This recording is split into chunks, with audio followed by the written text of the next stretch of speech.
from a partner you had, or something that you shared yourself. Just basically getting to that question of like, what makes you feel like you're a part of the community, wherever that is for you. So, no raised hands, just share as you will.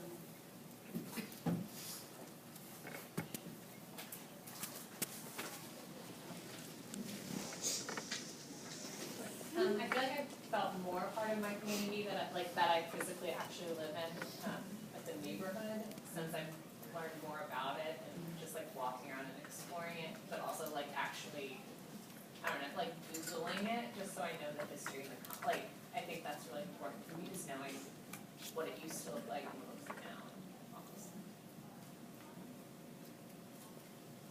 We talked about going back home to our home churches and what that's like when you see old members or groups that you once were involved in and you feel valued for who you are, not necessarily what you're doing now, and like you come back and they're still genuinely interested in what you're doing and they keep up with you via your mother or father. And I'm just saying that like when I go back, I only go back home once a year essentially, but kind of picking up where we left off the last time and not feeling judged and feeling as if that family's always going to be there for me regardless of where I go.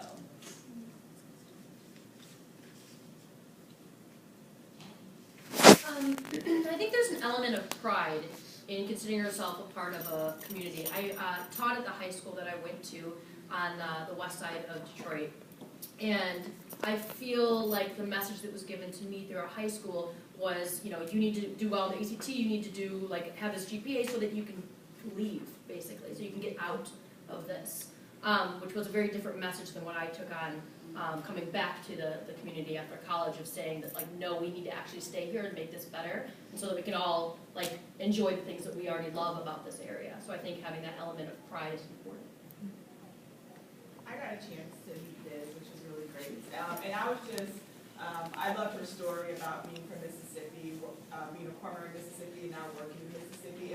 And when I think of what that does for your conviction, when you are a part of a community, when you are literally a part of a community, this is your home, your church is there, your friends are there, your family is there, it heightens your level of conviction. When you know, I'm going to raise my children here, my kids are going to go to this school. I can only imagine what that does to your psyche when you're working in that community, and the passion you have and the drive you have for making that a better place. When you know this is not a fly-by-night thing, but this is where I'm going to be for a long time. So I just really loved hearing her story.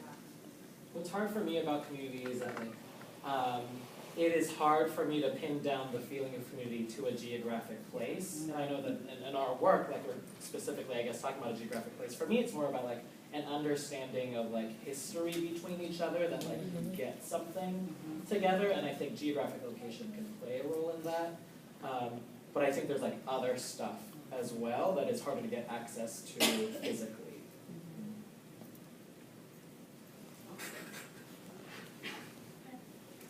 It's okay if you didn't share. There will be many opportunities for you to chat throughout this time together. Thank you for those who were bold enough just to share your thoughts and feelings that will help us as we transition through this process. I want to share with you now how we're going to spend our time. We're actually going to spend our time doing that. So first and foremost, I want to connect that question that you just talked about to where we're going.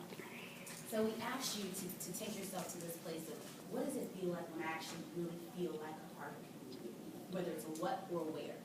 And be it that, I want you to continue to have those feelings and have those thoughts in the front of your mind, because we're trying to work towards that place, and it's not already a reality for you in your current region to be such.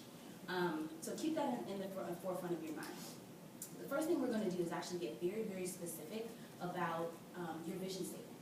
And I know it's vision, yes. So we have to actually know what it looks like and what it feels like to be a part of that community in order to work towards something that we want to come to fruition if it's not already there.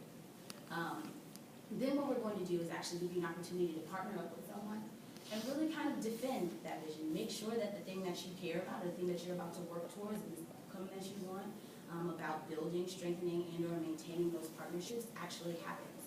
And so they're going to ask you some questions and make sure that you're actually going to get to that place depending on what you want to do to actually build that. And then we're going to also think about what would hold you back. What would hold you back from actually getting to that place? Who, what, and how are you actually going to respond to that? You're going to partner and brainstorm about what that might look like. And then finally, you get to the place of your commitment and saying how. This is what I'm going to commit to do to actually make it a part of my natural everyday life and not just in addition to. And so, that being said, you will get to a place by the end of this where you actually have concrete things that you commit to doing once you leave here. So this is going to be a process. This is a journey that we're going to take together today. And the things that are going to happen in this room will not die in this room. Me and Ms. Julie have a special surprise for you at the end that will ensure that won't happen. So talk about accountability. We are your girls for that. So I'm going to throw it to her so you can get this process of this journey started. Wonderful. Okay, so we're gonna play a game.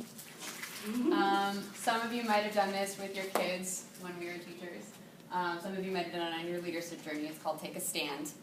And what I'm going to do is pose a statement on the screen, and your job is to decide whether or not you agree with the statement.